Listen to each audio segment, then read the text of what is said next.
今日係我哋旅程嘅第二日，我哋會由福岡揸車落去佐賀市嘅武雄。咁途經呢，因為車程都比較遠，需要個幾鐘啊。咁我哋途經一個金立嘅 SA 呢，我哋選擇喺呢度呢就逗留一陣，可以去個洗手間啦。亦都呢個 SA 係好大嘅，有 Starbucks 啦，一間會見到啦，有好多嘢食，亦都有展望台可以睇晒成個佐賀市嘅。咁如果有時間，其實真係可以嚟呢啲嘅 SA 咧度睇一睇佢哋裏面嘅環境，因為都幾得意我覺得。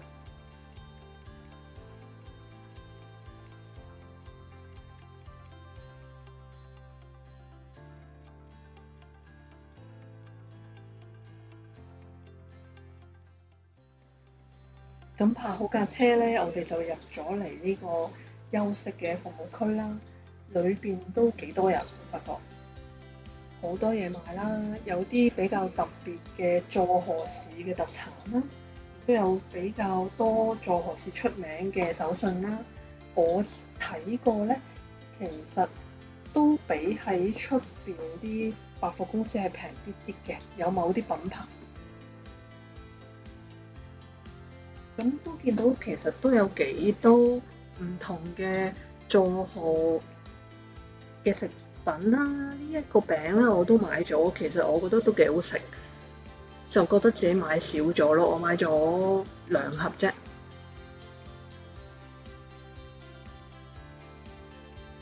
出邊嘅價錢，我記得機場就同呢度應該係一樣價。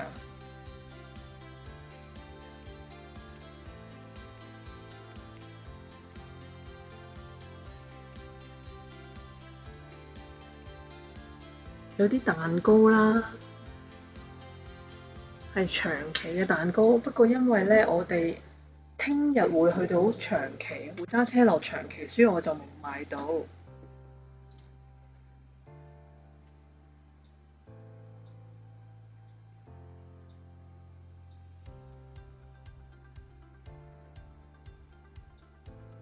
因為有車嘅關係咧，其實我覺得買定啲自己見到就中意就買咗，擺落車都幾好，唔使再去揾，唔使再花時間去行。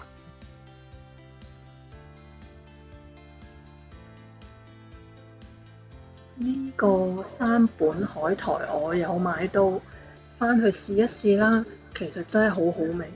咁我買嗰個係 Hello Kitty 嘅版本。呢啲好特別嘅，好個樣好恐怖，冇買到，但係好得意咯，所以有影低俾你哋睇。咁我哋行咗一陣啦，去埋洗手間，咁我哋就把握時間落翻去揸落去武雄，由福岡揸落去頭先金立嘅 SA 服務站咧。咁就大約51分鐘行高速公路嘅，要收費嘅。咁而由頭先金立 SA 出發落到武雄神社咧，大約需要43分鐘㗎。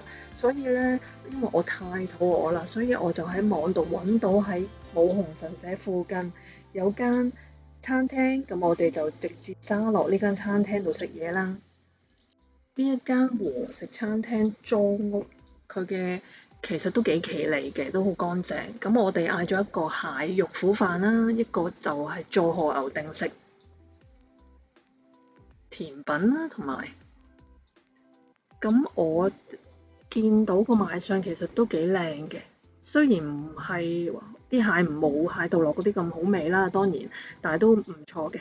咁呢個佐賀牛可能我希望好大啦，期望比較大，咁佢都不中規中矩咧，其實都 OK 嘅。喺我咁肚餓嘅情況底下，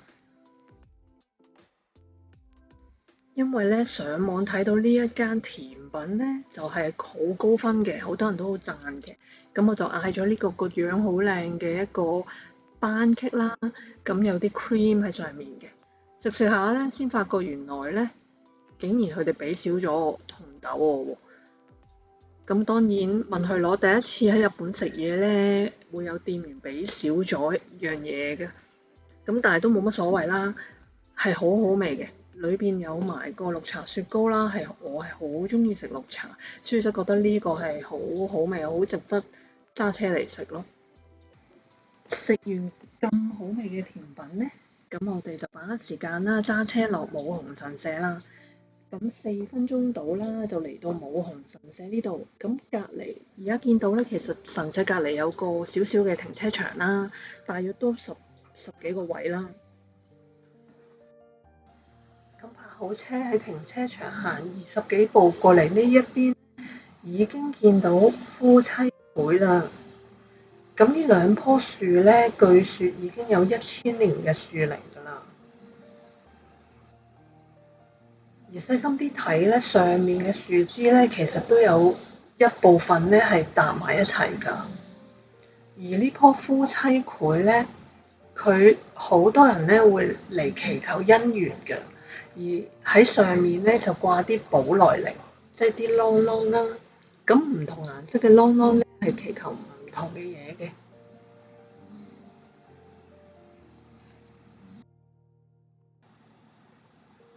沿住斜路上咧，就會見到樓下呢度咧，其實係武雄神社嘅入口。咁我哋繼續沿住斜路上啦。呢邊咧就會見到有個指示牌，咁入邊就會有樹齡超過3000年嘅大藍樹啦。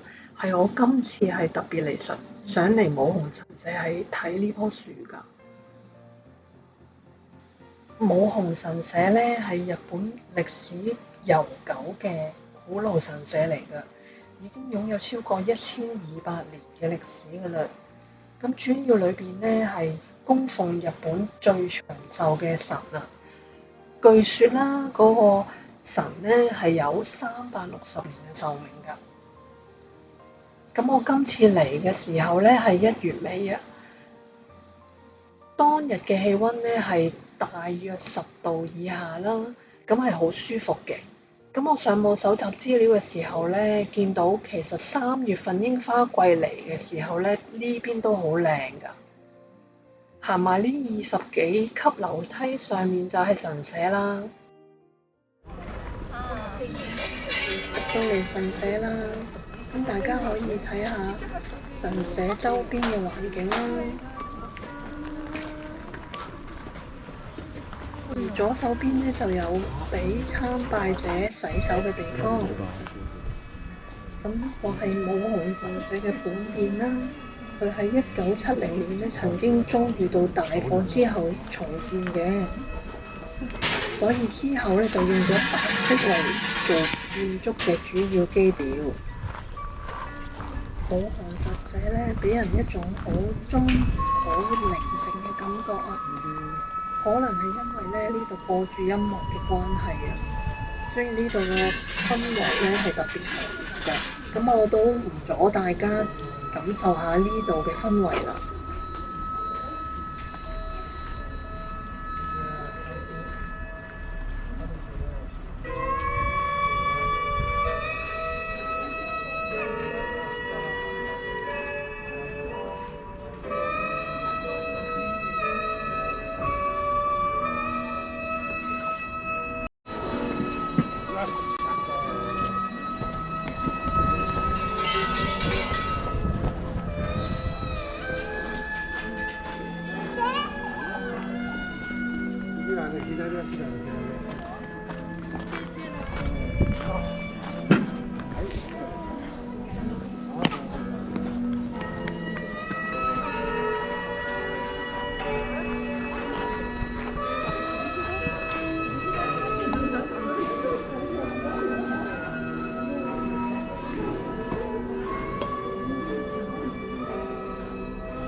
咁參拜完咧，喺神社嘅右手邊就有售賣二手嘅地方。咁我就買咗個夫婦手啦，同同埋一個大藍手。大藍手咧係預示健康長壽。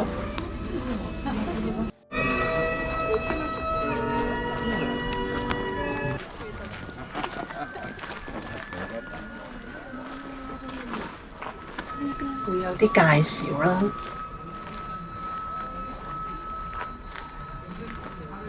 由呢度行去大藍樹，大約係150米啦。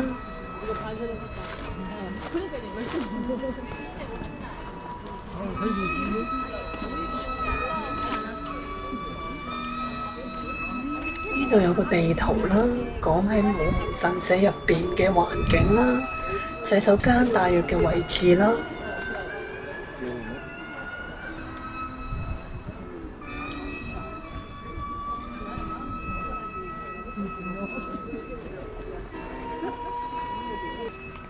隔離會有個步射場啦。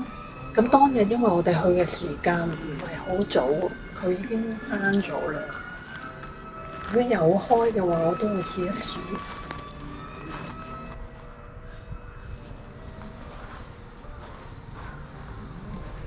呢度就係通往大藍樹嘅入口啦。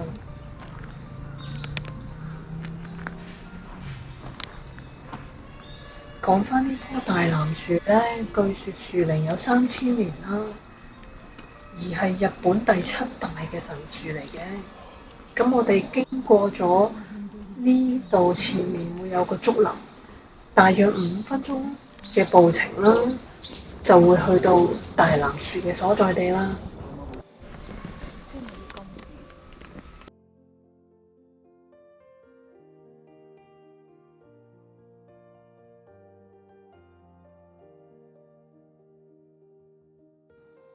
喺現場睇嘅時候咧，以為呢度係一個櫻花嘅隧道，但係我網上搜尋咗資料之後，發覺呢度係一個紅葉嘅隧道嚟嘅。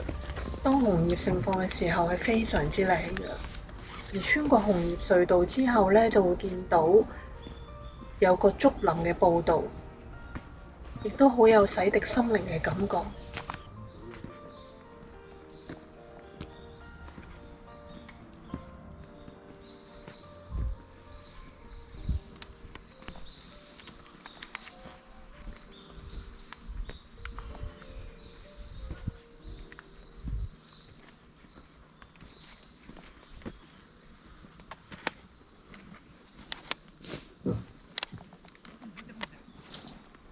行到去竹林嘅盡頭咧，就見到呢一棵我今次行程嘅重點啊，有3000年樹齡嘅大藍樹啊，終於可以親眼見到啦！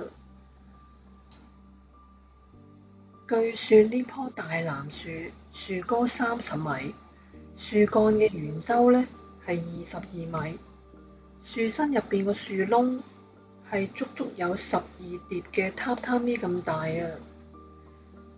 唯一遺憾嘅咧係我唔能夠近距離，甚至係入去樹窿入邊參拜咯。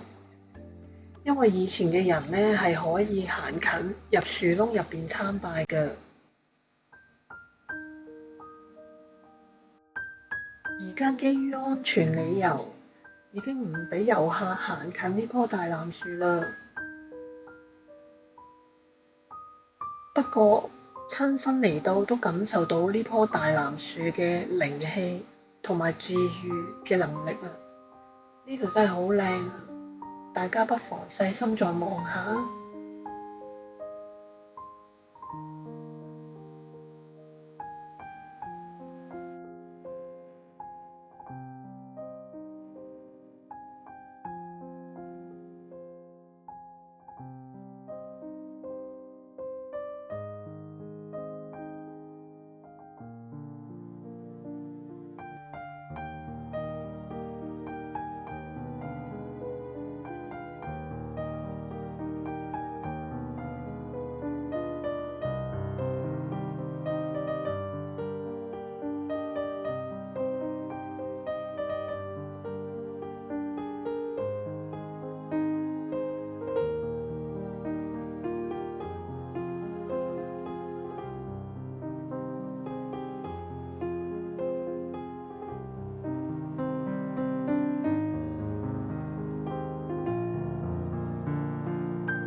度真係好靚啊，其實可以留多一陣嘅。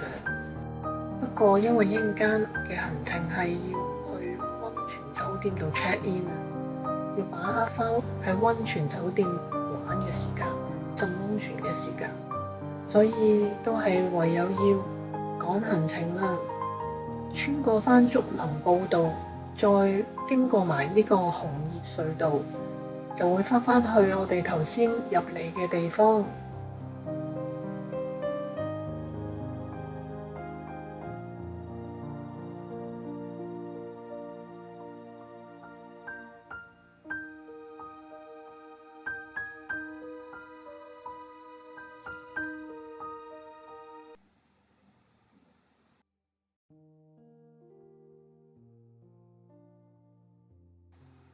如果有機會嘅話，喺櫻花季節嘅時候嚟武雄神社呢，係可以揾到好多拍攝櫻花嘅好地方㗎。咁我哋已經行返嚟之前入嚟見到夫妻會嘅地方啦。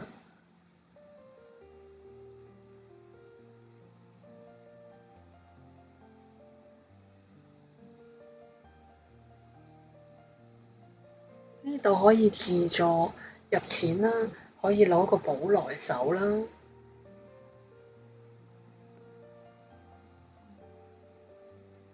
咁我哋把握時間返車入邊，繼續我哋嘅行程啦。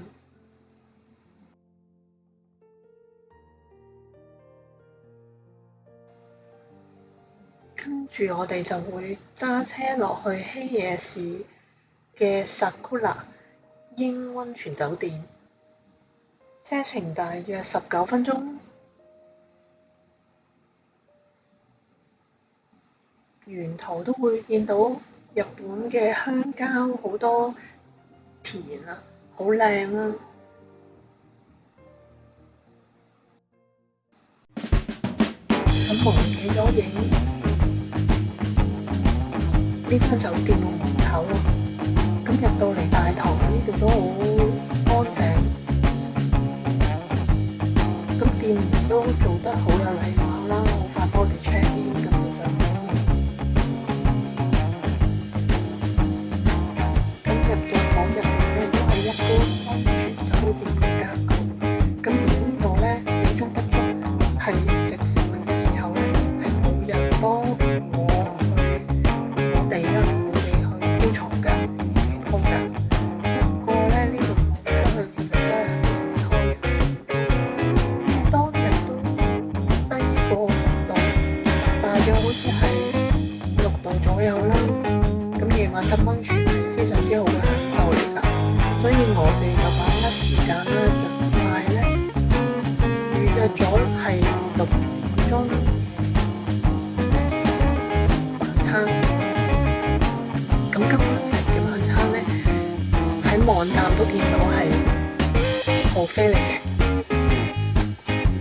咁嚟到酒店入邊1樓嘅餐廳啦，發覺其實都唔算話太多人，亦都唔撞到香港人。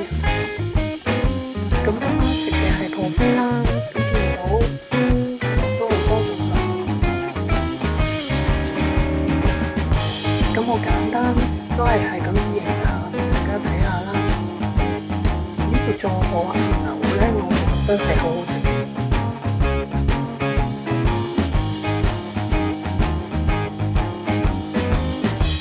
呢度嘅飲品咧亦都唔欺場㗎，有好多啤酒，日本嘅啤酒俾大家選擇啦，都有好多唔同嘅 highball 啊、蘇打水啊，俾大家去選擇嘅。有sake啊，有啲煎酒啊。咁我自己就攞咗2份嘅牛啊，有啲蛋啊，我最中意食嘅天婦羅，因為腳患啊，唔想行咁多，所以我一次過攞晒自己想食嘅嘢。咁攞咗一個金車嘅 highball 啦，佐賀牛係好肥美㗎，咁有魚生，都有啲沙律，有個蕎麥麵。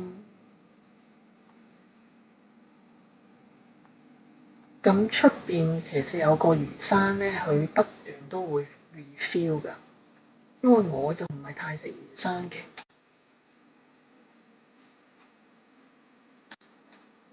咁甜品啦，有啲生果，有果汁啊、綠茶。呢邊會有啲希野嘅美食啦，係用希野當地嘅特色蔬菜煮㗎，咁都唔錯嘅，幾特別。食飽飽，唞一陣咧就上咗頂樓浸溫泉，咁分開男女湯嘅。女湯咧就要帶女性客戶嘅專用鎖匙啦，咁上去拍卡就可以入㗎啦。男女湯咧其實好似嘅，佢嘅露天溫泉亦都係好好嘅。咁我哋呢個係朝頭早食早餐，食埋早餐咧就浸埋溫泉咧就 check out 啦。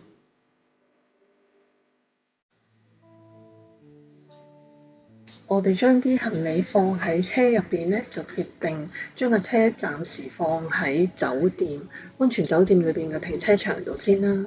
咁就行出嚟呢個希野溫泉街度行下，因為夜晚黑咧喺我哋酒店望出嚟，其實係望到呢度係好多燈火好靚㗎。啱啱係望住呢邊嘅溫泉街咯。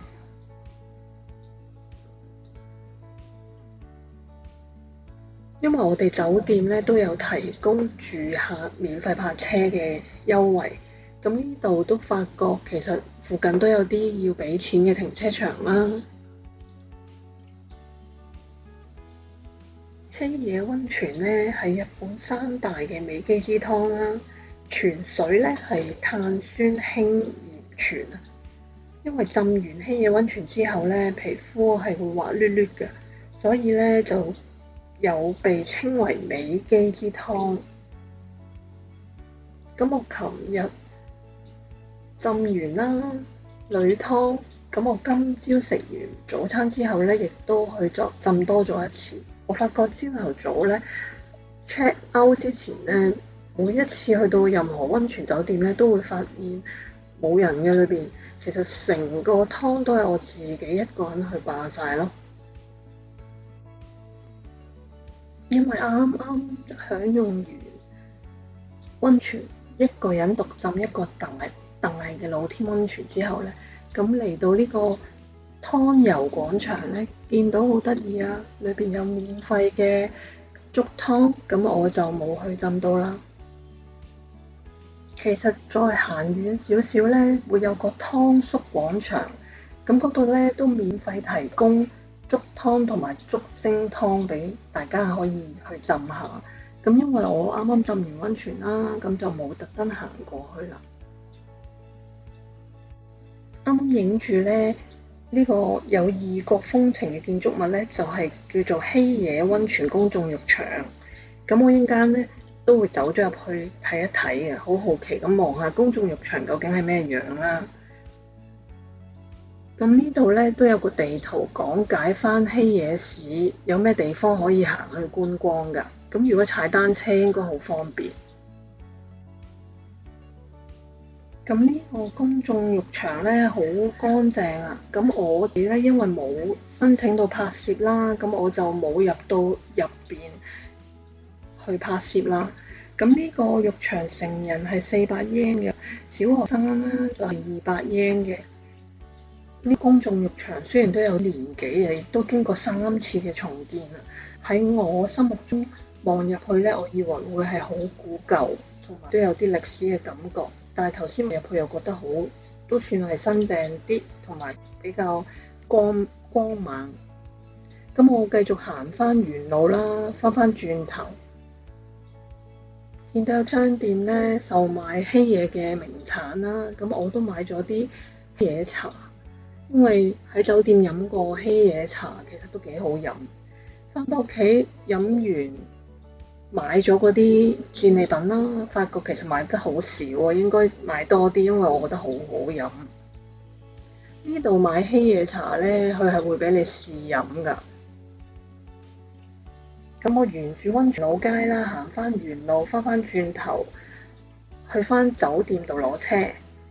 原路咧，其實當日人就真係唔多啦，咁見到有人影緊呢間鋪頭咁得意嘅，哦，原來有隻貓好想入去鋪頭裏邊取暖啊！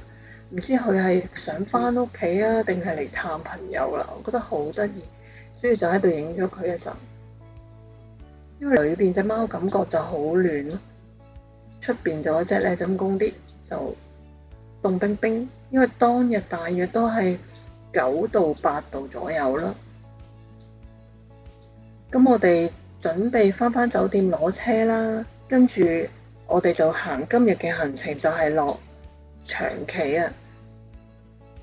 返咗酒店去咗個洗手間，跟住我哋就出發去攞車啦。咁其實酒店停車場咧係非常之近酒店嘅，就係我哋而家行出酒店正門啦。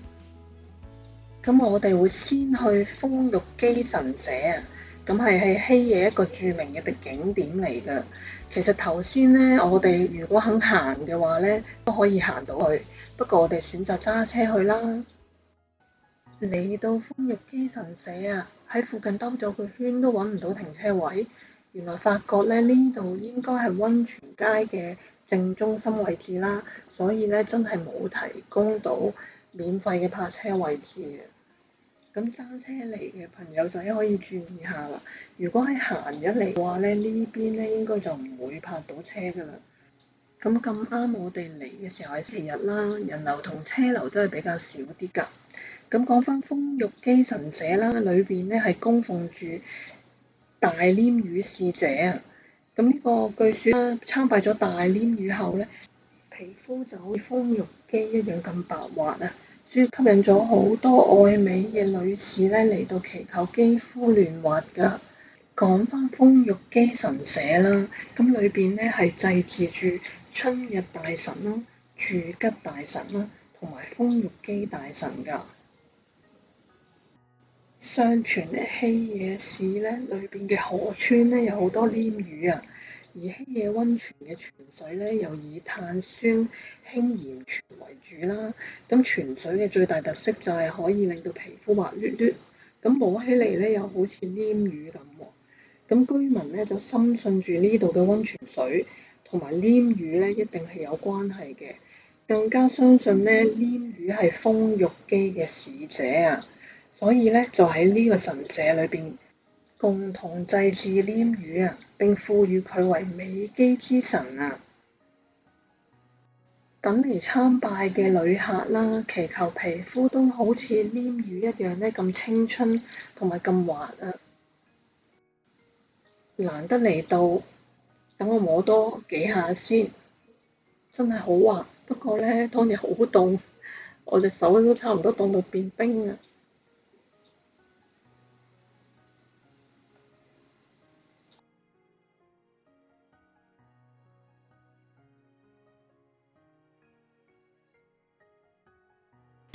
喺我參拜嘅時候咧，我老公咧就去咗買咗個魚手啊，豐玉基神社，顏色都好靚。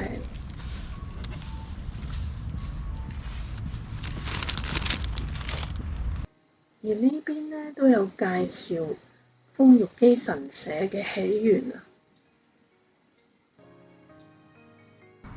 難得嚟到咧，等我都誠心祈求許個願先。